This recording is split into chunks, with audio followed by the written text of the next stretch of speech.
today we are painting our treasure map.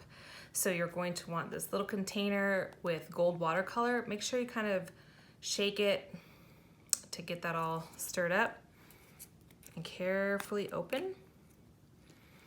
And then you're gonna take your paper map, and I know this sounds silly, but crumple it. So put it in a ball like this, just crumple it, and then carefully unfold it. And then that looks pretty wrinkly to me, which is good. And if you want to crumple yours again, you can do that. And then lay it flat. And you may be wondering why we're doing this. It is to make the map look older than it is. So now what we want to do is paint our gold all over it. And you can also, if you need this to spread further, add more water to it. I like mine to be really goldy. If that's a word? Have a lot of gold in it.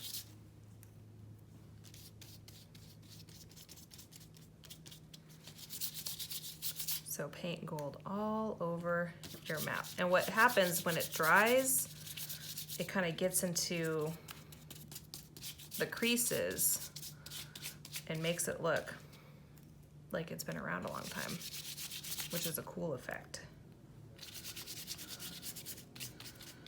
Yeah. Ooh, look how nice and gold that is. I like it. Wouldn't that be fun if we saw a treasure map actually made out of gold, like gold paper? Ooh.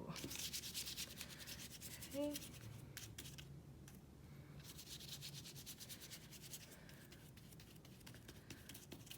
Where would you like to go if you found a treasure map? I know to the treasure, but anywhere particular? Like the Caribbean? Okay, make sure to cover it all. Wow. That turned out great. And if you don't like as much gold, you can add a little bit of water to your watercolor and it won't be as gold. I like a lot. So remember, it's your creation. You do not have to do it how I do it.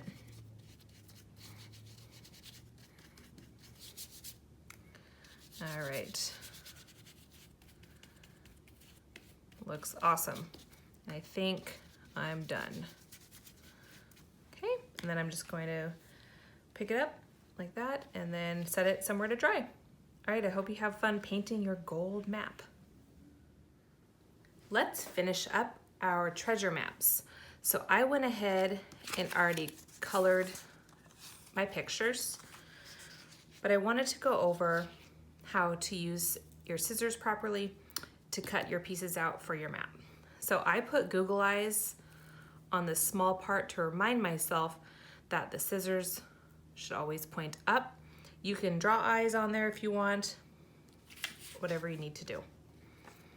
So it has kind of a dotted line where you can cut out. I'm gonna go a little closer. You can follow the dotted line, whatever you wanna do. But I'm going to hold the piece of paper supportively like this, kind of up and go along. And I can turn the paper and move my hands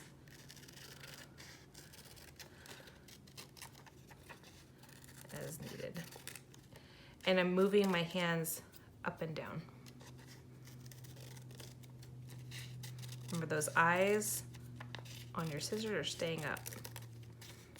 Okay, and there we are. That's my first piece. Remember, when we're cutting, we don't want to bend our wrist and go this way. We want to keep it up and nice and support and watch the fingers in the back as well. So I'm gonna cut my treasure chest. You can follow the line or cut the picture out, whatever you would like to do. I'm gonna do a little bit of both.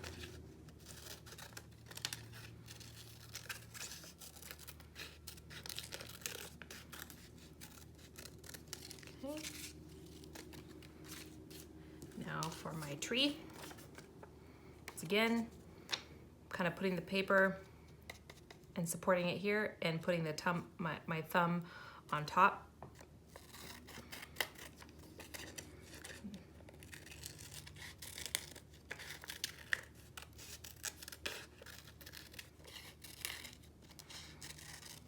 You see how I'm not twisting like this? Make sure you keep that up. Again, you can cut along the tree or you can cut along the dotted lines, whatever you'd like to do. All right, so now I have my pieces, my volcano and my X. I'm gonna grab my glue jar and figure out where I want my pieces to go. You can lay them out first to kind of give yourself an idea of where you want things to be. Like that's going to be my treasure chest. I think I'd say that looks pretty good. So then once you have an idea of where you want stuff to go, you can glue. There's the first piece. I find it easier if I glue onto here, especially with the volcano, because there's these little pieces. You can go ahead and glue the back if you want. It's really however you want to do it. So just wait.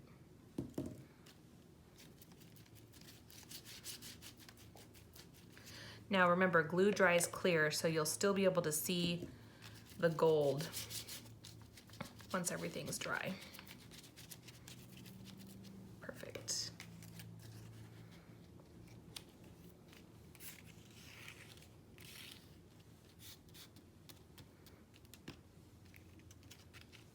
Okay.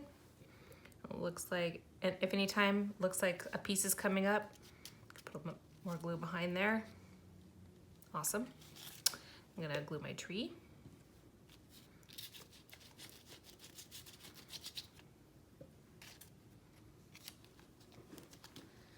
There we are. Another technique you can do is if you want to just kind of